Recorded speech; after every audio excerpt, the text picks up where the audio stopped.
Jesus took the loaves, gave thanks and distributed them. யோவான் 6:11. இயேசு அப்பங்களை எடுத்து கடவுளுக்கு நன்றி செலுத்தி அமர்ந்திருந்தோருக்கு கொடுத்தார். இது கிறிஸ்து வழங்கும் வாழ்வு தரும் நற்செய்தி. கிறிஸ்துவே உமக்கு புகழ்.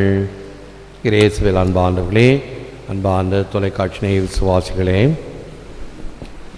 மந்தினி ஞாலத்து வாழ்வோர்க்கெல்லாம் உண்டி கொடுத்தோர் உயிர் கொடுத்தோரே. எஞ்சான் உடம்புக்கு சிரசே பிரதானம், எஞ்சான் உடம்புக்கு வயிறே பிரதானம் என்று வாழ்வதுதான் அநேகருக்கு இயல்பு. சோறு கண்ட இடம் சொர்க்கம், திண்ணை கண்ட இடம் தூக்கம், கால் போனபடி போக்கம் என்று வாழுவோர் நிறைய பேர் உண்டு. செவிக்கு உணவு இல்லாத பொழுது சிறிது வயிற்றுக்கு ஈயப்படும் என்பதுதான் உயர்மொழி. இயேசுவினுடைய போதனையை கேட்டுக்கொண்டிருந்தோருக்கு அந்த அமுத மொழிகளை கேட்டுக்கொண்டிருந்ததனால் பசி தெரியவில்லை. ஆனாலும் இயேசு இரக்கமுள்ளவர், யதார்த்தமாக நிகழ்பவர்களை பார்ப்பவர். ஆகவே இந்த மக்கள் இங்கு தன்னுடைய போதனையை கேட்டுக்கொண்டிருக்கிறார்கள். இருக்கின்ற இடம் பால்வெளி, புல்தரையிலே அமர்ந்திருந்தார்கள். ஆனால் உணவு என்பது அங்கு கிடைப்பது அரிது, காசுக்கு கூட வாங்க முடியாது என்று தெரிந்திருந்தும் தன்னுடைய சீடர்களை உணவுக்கு ஏற்பாடு செய்ய சொல்லுவார். ஆகவே அவர்கள் உலக ஞானத்திலே இத்தனை பேருக்கு எப்படி உணவு வாங்குவது, அப்படியே வாங்கினாலும் அது எந்த மூலை இந்த கும்பலுக்கு என்றெல்லாம் உலக ஞானத்தின் வழியாக நினைத்தார்கள். அவருக்கு தெரியும் எப்படி இந்த மக்களுக்கு உணவளிப்பது என்று. இவர்கள் உலக போக்கின்படி நினைத்தது எதுவும் நடைபெறாது. எனவே அவர்களிடம் இருந்த உணவை வாங்கி அது அவருடைய கைக்கு கிடைத்ததும் 5,000 பேருக்கு பலுகியதுதான் இன்றைய நற்செய்தி. The bread continues to be multiplied by God's blessings for those who are both physically and spiritually hungry. உடல் சார்ந்த மற்றும் ஆன்ம தாகம் கொண்டவருக்காக இறை ஆசீரால் அப்பம் தொடர்ந்து மிகுதியாக்கப்படுகிறது. உன்னிடம் இருப்பதை இயேசுவிடம் கொடுத்துப்பார், அத்தனையும் ரெட்டிப்பு என்ன பன்மடங்கு பெருகும். 5 + 2 = 7 என்பது கணக்கு.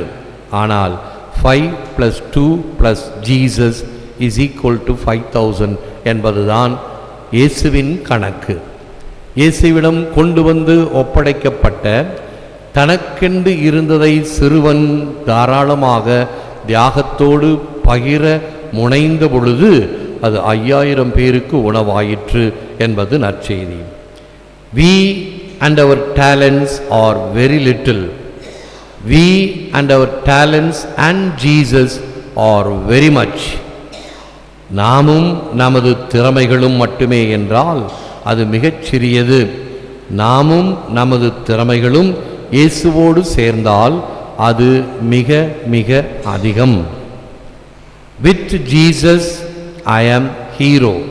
Without Jesus I am zero என்பதையும் இந்த நற்செய்திக்கு ஒரு இரத்தின சுருக்கமாக கொள்ளுகின்ற ஒரு விளக்கமாக கொள்ளலாம்.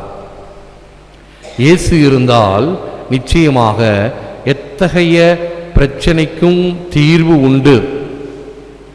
அதைத்தான் கானாவூர் திருமணத்தில் பார்க்கிறோம். தேவதாயினுடைய பரிந்துரையால் நேரம் இன்னும் வரவில்லை என்றால் கூட அந்த நேரத்தை முன்கூட்டி கொடுப்பவர் தாயின் பரிந்துரை. அதை தனையன் ஏற்று செயல்படுத்தி முதல் புதுமையை செய்தார். மக்களுடைய இந்த ஆற்றாமையை கண்டு பசியினால் வாடுவதை பார்த்து உடனே அதற்கு ஏற்பாடு செய்கின்றார். மக்களுடைய முகத்தை பார்த்தோ மக்களுடைய நிலையை பார்த்தோ இறங்குபவர் இயேசு. அனிச்சம்பூ தொட்டால் சுருங்கிவிடும் என்று சொல்லுவார்கள். நீரில்லா பயிர் வாடுவதை கண்டு வாடினேன் என்று இந்து பெரியவர் ஒருவர் கூறுவதை நாம் அறிவோம். இவ்வாறு அது தாவர வகையோ அல்லது விலங்குகளோ அல்லது மனிதர்களோ அந்தந்த சூழ்நிலைக்கு ஏற்றாற்போல அவைகள் மாற்றம் பெறுவதை உணர்வதுதான் உண்மையான இரக்கம். வாடிய பயிரை கண்டபோதெல்லாம் வாடினேன் என்பது தாவர வகைக்கு பொருந்தும். மிருகங்கள், நம்மிடம் இருக்கக்கூடிய வீட்டில் வளர்க்கக்கூடிய பெட் அனிமல்ஸ், அவைகளுக்கு நிச்சயமாக பேச முடியாவிட்டாலும் அவைகளுடைய செய்கைகளினால் அவைகளுடைய அன்போ நன்றியையோ அல்லது வேற்று மனிதர் வந்தால் எதிர்ப்போ காட்டக்கூடியது அதனுடைய இயல்பு. அந்த இயல்பை அறிந்திருக்கிறவர்கள் நிச்சயமாக மனிதர்களையும் புரிந்து கொள்ள முடியும். அதனுடைய குலைப்பை பார்த்தே இது ஆடு மாடுகள், இது மனிதர்கள் என்று கண்டுகொள்ள முடியும். ஒரு விலங்கே மாறுபட்ட வகையில் நடந்து கொள்ள முடியும் என்றால் மனிதர்கள் நாம் நமக்கு கொடுக்கப்பட்ட திறமைகளை வைத்து எப்படி இனம் கண்டு வாழ வேண்டும், எப்பொழுது இரக்கத்தை தர வேண்டும் என்று நாம் உணர்ந்தால், இயேசுவுடன் நான் ஒரு கதாநாயகன், இயேசு இன்றி நான் சூனியம், இயேசு நம்மோடு இருக்கிறாரா?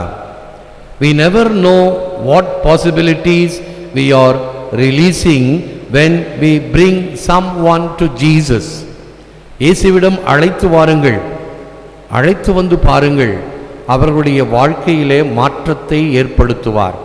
எவ்வாறு 4 பேரை சுமந்து வந்த மனிதர்கள் இயேசுவின் மீது கொண்ட நம்பிக்கையினால் விசுவாசத்தினால் நேரடியாக போக முடியாவிட்டால் கூட கூரை மீது ஏறி கூரையை பிரித்து அவர்களை உள்ளே கொண்டு வந்த பொழுது அந்த விசுவாசம் அவனுக்கு சுகமளித்தது, எழுந்து நடக்கச் செய்தார் என்பதை நற்செய்தியில் பார்க்கிறோம். எது முடியாது என்று இந்த உலகம் கணிக்கிறதோ அதை இயேசு நிச்சயமாக சாத்தியப்படுத்துவார். இயேசுவிடம் ஒருவரை அழைத்து வருகையில் நாம் வெளிக்கொணரும் ஆற்றலை அறிவது இல்லை. ஆகவேதான் நாம் இந்த பிரசன்னத்திலே, இந்த திருப்பலியிலே பிறருக்காகவும் செபிக்கின்றோம். இயேசுனுடைய ஆற்றல் நிச்சயமாக செயல்படும். எங்கே அது தேவையோ, எங்கே செயல்பட வேண்டுமோ நிச்சயமாக செயல்படும். வேதத்தில் படிக்கிறோம், ஆண்டவருடைய வார்த்தை இரு பக்கமும் கரு கொண்ட வாளை போன்றது. அவ்வாறு வல்லமையான வார்த்தை நிச்சயமாக செயல்படும். A little science and faith is far, a lot of science and faith is near. குறைந்த அறிவியலும் விசுவாசமும் வெகு தூரம் செல்லும், நிறைந்த அறிவியலும் விசுவாசமும் அருகிலேயே நின்றுவிடும்.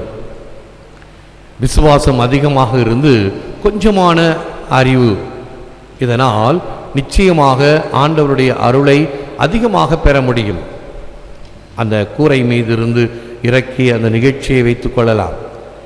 இதுவரைக்கும் எதுவும் நிகழாதிருந்தவரை நம்பிக்கையோடு தூக்கி வந்தார்கள், குணம் பெற்றான். விசுவாசம்தான் அதை குணமாக்கியது. அந்த மனிதனுடைய விசுவாசமும் அவனை தூக்கி வந்தவர்களுடைய விசுவாசமும் அந்த மனிதனுக்கு குணம் தந்ததை அறிகின்றோம். Blessed are they who place themselves in the hands of God. God will place himself in their hands. இறைவன் கரத்தில் தங்களை அர்ப்பணிப்போர் பேறு பெற்றோர். இறைவன் அவர்கள் கரங்களில் தம்மையே அருளுவார்.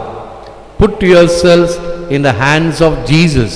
He will accept you and bless you beyond your expectations. At a youth rally in Scotland, Pope John Paul II, Scotland நாட்டிலே இளைஞர்களை சந்திக்கும் பொழுது இந்த நற்செய்தியை எடுத்து படித்து இயேசுவிடம் உங்களை சமர்ப்பித்துக் கொள்ளுங்கள். உன்னை இயேசுவின் கரங்களில் ஒப்புவி. அவர் உன்னை ஏற்று உனது அனைத்து எதிர்பார்ப்புகளுக்கும் மேலாக உன்னை ஆசீர்வதிப்பார் என்று அவர்களுக்கு அறிவுறுத்தினார். For all you have given, thank you God. For all you have withheld, thank you God. For all you have withdrawn, thank you God. For all you have permitted, thank you God. For all you have prevented, thank you God. For all you have forgiven me, thank you God. For all you have prepared for me, thank you God. For having created me to love you for eternity. நன்றி இறைவா, நீர் கொடுத்தவற்றிற்கும் கொடுக்காதவற்றிற்கும் எடுத்துக்கொண்டவற்றிற்கும் அனுமதித்தவற்றிற்கும் தடை செய்வதற்கும் மன்னித்தவற்றிற்கும் தயார் செய்தவற்றிற்கும் எக்காலமும் உம்மை அன்பு செய்ய எங்களை உம் சாயலில் படைத்த கிருபைக்கும் நன்றி இறைவா, நன்றி.